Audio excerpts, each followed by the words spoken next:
Ukraine's President Volodymyr Zelensky has delivered a stark warning to the world. Vladimir Putin is setting a deadly trap, and everyone's falling for it. And if it's a fair deal, I'll reveal it to the European Union leaders and to the NATO leaders, and also to President Zelensky. I think out of respect, I'll call him first, and then I'll call them after. And I may say, lots of luck, keep fighting, or I may say we can make a deal. While President Trump prepares for his high-stakes summit with Putin in Alaska this Friday, Zelensky is sounding the alarm. Putin isn't preparing for peace.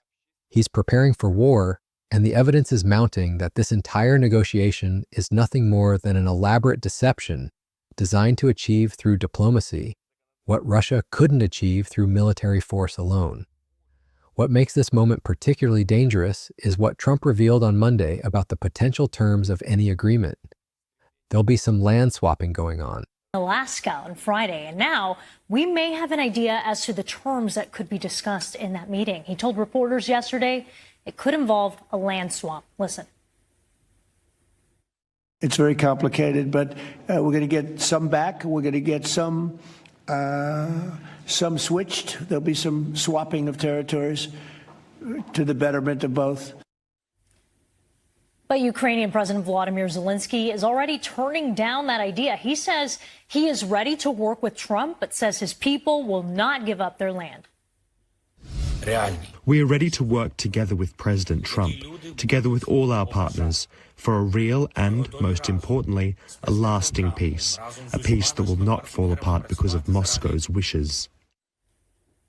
CNN's Nick Payton-Walsh joins us now from Kyiv. Nick, is any deal that involves a trading of territories even possible here?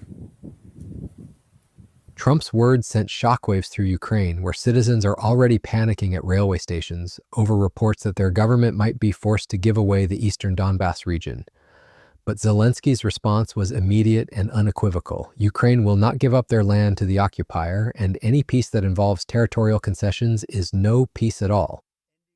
To understand why Zelensky is so alarmed, we need to look at what's actually happening on the ground right now.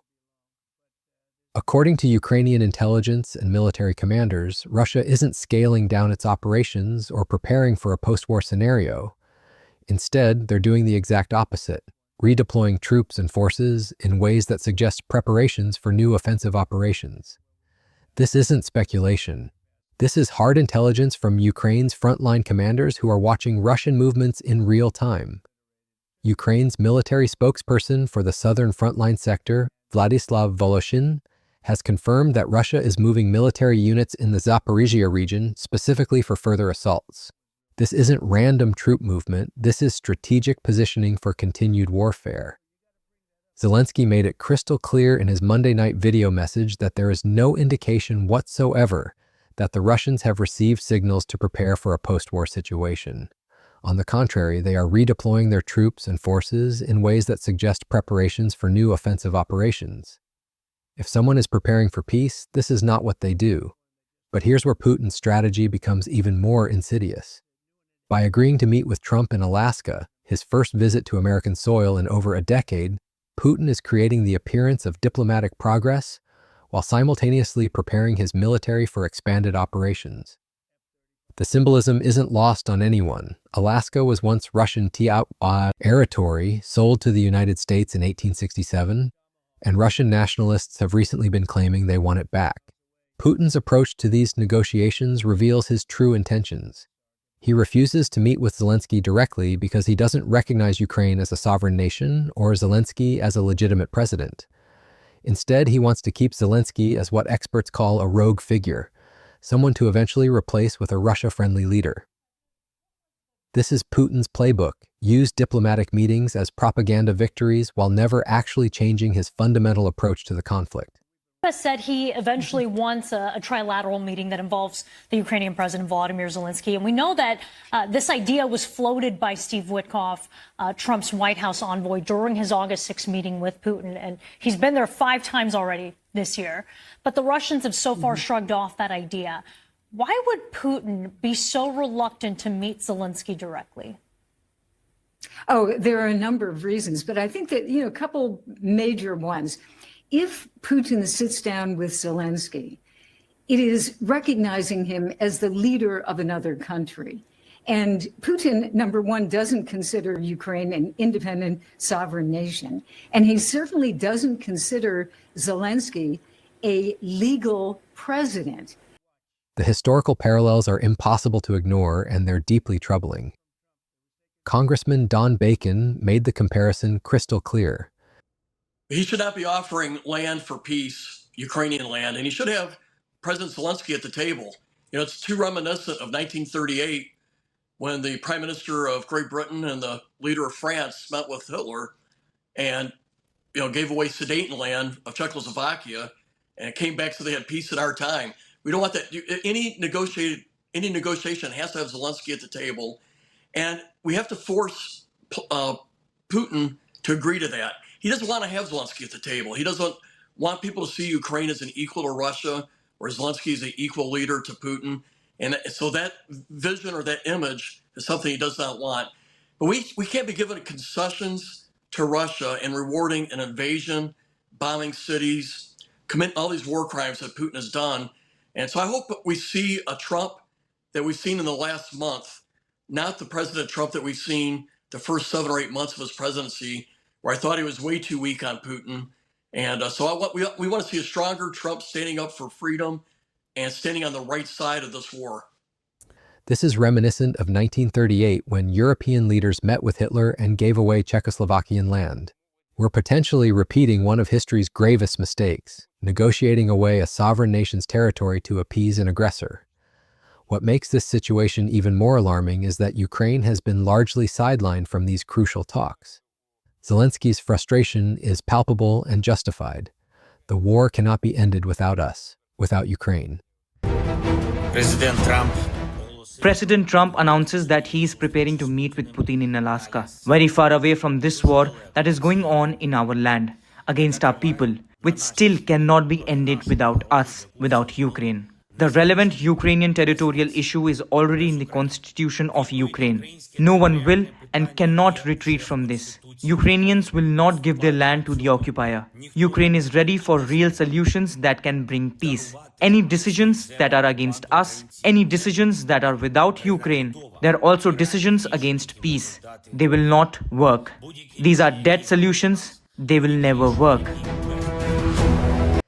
Any decisions made without Ukrainian participation are, as Zelensky calls them, dead solutions that will never work. Yet here we are with the fate of Ukraine potentially being decided in a bilateral meeting between Trump and Putin. The American position has undergone a dramatic shift that's sending shockwaves through the international community. Vice President J.D. Vance's recent statement made the new administration's stance abundantly clear. America is done with the funding of the Ukraine war business. I think the president and I certainly think that America, we're done with the funding of the Ukraine war business. We want to bring about a peaceful settlement to this thing. We want to stop the killing. But Americans, I think, are sick of continuing to send their money, their tax dollars to this particular conflict. But if the Europeans want to step up and actually buy the weapons from American producers, we're okay with that, but we're not going to fund it ourselves anymore. While they claim to want a peaceful settlement, the message is unmistakable. American financial support for Ukraine's defense is coming to an end. This shift in American policy is exactly what Putin has been waiting for. By creating divisions between the United States and its European allies, by negotiating directly with Trump while excluding Ukraine, Putin is implementing a strategy he's perfected over decades: divide, isolate, and conquer. The international community isn't blind to what's happening. NATO Secretary General Mark Rutte put it bluntly. If Putin is serious, and Putin then has to commit to sit down with Zelensky. He cannot do this through President Trump. In the end, it has to be, as President Trump has stated himself, a three-way conversation at least with the Europeans heavily involved. Putin will test President Trump during their Alaska meeting, and any serious peace negotiations must include President Zelensky directly. You cannot negotiate Ukraine's fate solely through bilateral talks. It must be at minimum a three-way conversation with heavy European involvement. 26 European heads of state and government have issued a unified statement stressing the inherent right of Ukraine to choose its own destiny. They've emphasized that a just and lasting peace must respect international law, including the principles of independence, sovereignty, and territorial integrity. International borders must not be changed by force. This is a fundamental principle of the post-World War II order. But Putin's demands remain maximalist and unchanged. Ukraine must cede the eastern Donbas region, formally recognize Crimea as Russian territory, abandon its NATO ambitions, and agree to significant military limitations. These aren't the demands of someone preparing for genuine peace negotiations. These are the demands of someone expecting to dictate terms from a position of strength. The battlefield situation supports Zelensky's warnings about Putin's true intentions. Russian forces have recently broken through Ukrainian defensive lines north of the strategic city of Pokrovsk, advancing at least 6 miles toward the town of Dobropilya. This breakthrough could allow Russian forces to drive a wedge between two of Ukraine's key eastern defensive hubs and potentially imperil other cities in the region. The timing of these military advances isn't coincidental. Putin is demonstrating strength on the battlefield even as he sits down for diplomatic talks. It's a classic negotiation tactic: improve your position militarily to maximize your leverage diplomatically. The Institute for the Study of War has noted that Russian sabotage and reconnaissance groups are actively infiltrating areas northwest of Pokrovsk, indicating continued offensive preparations rather than the defensive positioning that might suggest preparation for a ceasefire. The human cost is staggering. And I may say, lots of luck, keep fighting, or I may say we can make a deal. I will tell you this, I've seen a poll coming out of Ukraine. 88% of the people would like to see a deal made. And if you go back 3 years, everybody was gung-ho for war. You know, everybody's gung-ho for war until you have it. It's an amazing thing. I had it with a couple of countries where I couldn't get a deal done with one particular country. And I just couldn't. The guy's great. He's a friend of mine. Great. Good leader. Tough as hell. I couldn't get the deal done. And then he went into war for a short period of time. You know where I'm talking about. First term. And it was nasty. Guys being killed all over the place. And he went through 1 week of war, and I was able to get the deal done. He said, this is nasty. Yes, please. This is really a feel-out meeting, a little bit. And President Putin invited me to get involved. According to recent assessments, between 5,000 and 7,000 people are dying weekly in this conflict. Mostly young soldiers, though Ukraine is now being forced to draft 60-year-olds as their manpower dwindles. This is being called the worst humanitarian catastrophe Europe has seen since World War II, with hundreds of billions of dollars spent and entire cities reduced to rubble. Zelensky's intelligence briefings paint a picture of a Russian military that's gearing up for expanded operations, not winding down for peace. The redeployments, the offensive preparations, the continued attacks on Ukrainian cities, all of this points to one conclusion. Putin intends to present his meeting with Trump as a personal victory and then continue acting exactly as before. The Ukrainian president's warnings extend beyond just military concerns. He's highlighting the broader strategic implications of rewarding Russian aggression with territorial concessions. Giving Putin what he wants won't bring peace. It will only encourage further aggression in the future. Concessions do not persuade a killer, as Zelensky says. They only embolden him.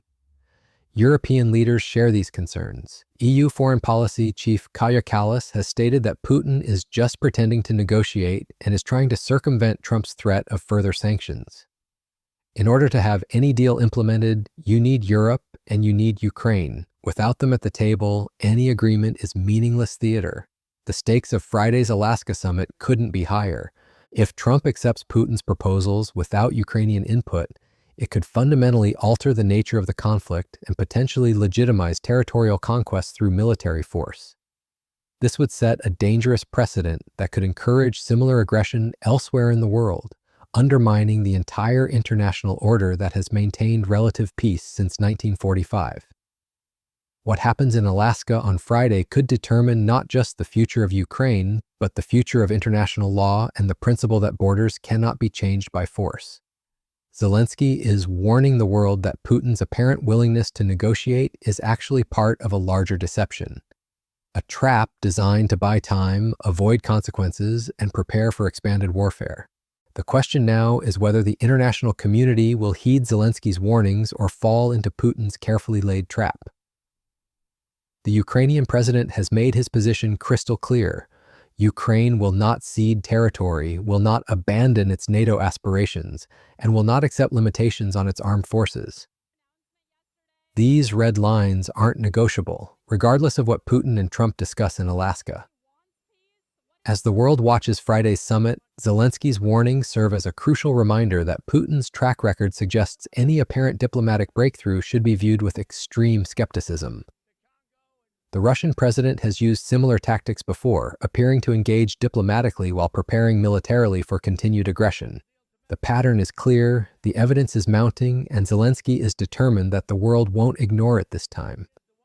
The coming days will reveal whether Putin's diplomatic gambit succeeds or whether the international community recognizes it for what Zelensky says it really is, a deception designed to divide the West, isolate Ukraine, and set the stage for Russia's next phase of aggression. Ukraine's future, and potentially the future of the international order itself, hangs in the balance.